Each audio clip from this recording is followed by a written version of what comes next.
À tous, ici Sylvain Gama Coaching. Aujourd'hui, je vais vous parler d'une méthode que j'utilise pas mal dans mes coachings ou mes séances d'hypnothérapie, à savoir le changement de perception ou du moins le changement de regard qu'on pourrait avoir sur notre vie, sur l'histoire qu'on se raconte de notre vie. J'ai énormément de patients, de personnes qui viennent me voir en cabinet, par exemple pour de la perte de poids tout simplement. Et en fait, souvent, ils me relatent ces mêmes faits. J'ai toujours été gros, de toute façon, je suis nul, j'y n'y arriverai pas, j'ai toujours été attiré par ça, je suis pas capable de faire du sport, etc., etc. Plein de choses, plein de perceptions, de réalités qu'ils ont pris pour acquises, en fait, au fin fond de leur être et de leur âme. Et qui fait que ça crée des genres de barrières au changement, des gros murs entre leur objectif et ce qu'ils sont réellement, ce qu'ils expérimentent.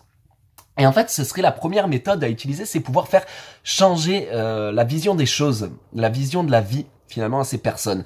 Donc là, par cette vidéo, je vais vous encourager à pouvoir changer de perception sur, par exemple, des petits détails de votre vie qui vous angoissent, sur des colères, sur ce que vous racontez sur vous-même, parce que c'est juste finalement une réalité interprétée. Ce n'est pas vraiment la vérité vraie. Et tout simplement, je vais vous parler du cube de Métatron. Je sais pas si certains connaissent. Le cube du Métatron, c'est quelque chose qu'on voit dans de nombreuses cultures, de nombreuses religions. Je suis pas là pour vous parler de religion, je serais très mal placé pour ça, mais en tout cas, c'est un exemple que je trouve assez concret, assez plein de bon sens. Si vous voulez, le cube de Métatron, qu'est-ce que c'est? C'est une figure géométrique en 2 dimensions qu'on peut regarder à plat, qui représente vraiment une figure géométrique. Et en fait, quand on la regarde sous un autre angle, ou du moins quand on observe un peu plus, et que peut-être on nous l'a dit, on peut voir apparaître de cette figure géométrique un cube en relief, en 3D, qui vient ressortir de cette image. C'est un petit peu aussi dans un autre registre, comme vous savez, cette image trompe-l'œil de la vieille dame et de la belle femme cumulées en une. Alors soit on peut voir les deux, si on passe assez de temps et qu'on prend assez de recul, soit on peut en voir qu'une seule, soit on peut voir que l'autre. Et en fait, c'est un petit peu la même chose chez les personnes, c'est qu'on a toujours tendance à interpréter les choses qu'on croit vraies, comme si elles étaient acquises, ancrées à l'intérieur de nous et qu'elles ne pouvaient pas changer. Et là, j'ai envie de vous dire que vous vous trompez, parce que finalement, on a un pouvoir à l'intérieur de nous, un pouvoir illimité. Si un jour vous avez manifesté telle ou telle croyance, qu'elle soit positive ou négative, qui vous a permis d'expérimenter la vie que vous vivez actuellement, c'est que vous pouvez faire machine arrière, tout simplement. Encore faut-il abandonner ces croyances pour pouvoir en acquérir d'autres et pouvoir aller vers l'objectif qui vous convient le mieux. Comme le disait le célèbre mathématicien Alfred Korzybski, ce mathématicien polonais, pardon, la carte n'est pas le territoire. Qu'est-ce qu'il a voulu dire par là, cet homme? C'est tout simplement que, finalement, les réalités, la vérité telle qu'on la perçoit, en fait, passe sensiblement toujours par nos filtres naturels, que ce soit nos 5 sens, le regard, l'ouïe, l'odorat, le goût, le toucher, mais également par le filtre et le prisme de nos croyances, de l'histoire qu'on se raconte, de notre éducation, des choses qu'on a apprises, etc., qui vont faire que on va garder tout ce qui vient, si vous voulez, en règle générale, conforter nos croyances, conforter nos points de vue. Et c'est pour ça que souvent, les conflits naissent par ici. Là, il y a pas si longtemps, c'était la soirée du Nouvel An. Posez des questions aux personnes avec qui vous l'avez fêté et demandez leur la première image qu'ils ont de cette soirée, le premier souvenir. Et vous verrez qu'elle sera certainement différente de la vôtre. Pour certains, ça va être peut-être la nourriture, pour d'autres, ça peut être la musique, pour certains, ça va être l'ambiance, pour d'autres, c'est un événement qui s'est passé au cours de cette soirée. Il n'y a pas de bonne ou de vraie interprétation, c'est juste chacun prend tout ce qu'il a à prendre en fonction de son canal réceptif sensoriel prédominant à ce moment-là, en fonction de ce qu'il a jugé juste et utile de conserver à l'intérieur de lui, et tout le reste, ça part un petit peu à l'inconscient ou autre part. Et finalement, Quand une personne veut changer, mais a une histoire toute faite sur elle, ce que j'essaye de faire, c'est déjà de voir, de lui montrer d'autres points de vue. Par exemple, en lui disant que là, son objectif, perdre du poids, ça sert à quoi? Ben, juste à être mieux, plus maigre, plus mince. Ok, d'accord, mais à quoi ça sert? Ben, ça sert à peut-être m'intégrer mieux dans la société. Alors quand j'ai une réponse comme ça, c'est déjà j'ai un peut-être, et en plus j'ai un regard extérieur. C'est pas vraiment pour changer quelque chose de valeur à l'intérieur de la personne. Donc c'est très futile, ça part très vite en fumée quand il n'y a pas de réel objectif, de vraie valeur que la personne peut s'accaparer, qu'elle peut incarner. Comme je dis, c'est comme si vous voulez, vous vous regardez dans le miroir et vous essayez de changer avec vos mains votre apparence juste en essayant de changer le reflet du miroir. Ça va avoir aucune incidence, aucun impact.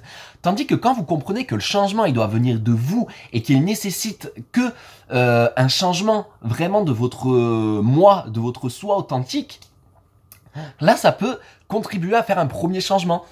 Vous pouvez sourire devant le miroir, vous pouvez vous tenir plus droit, rentrer le ventre, les épaules plus hautes, regarder vers le haut.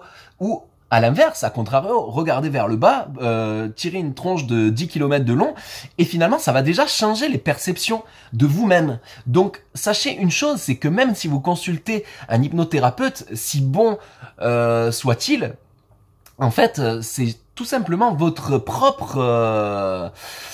le changement va venir de l'intérieur. Bien sûr, nous les hypnothérapeutes vont pouvoir vous aider en activant certains leviers de changement, en utilisant des techniques, etc. Mais s'il n'y a pas un partenariat qui est fait, si vous vous laissez complètement à l'intérieur de vos croyances et que vous comptez sur l'extérieur pour vous faire changer, c'est peine perdue. Il faut que le changement soit tout d'abord interne. Et bien sûr, savoir que vous pouvez pas vous identifier à un seul masque que vous avez l'habitude de porter. Imaginons une personne timide, imaginez qu'elle se dise être timide, c'est son identité.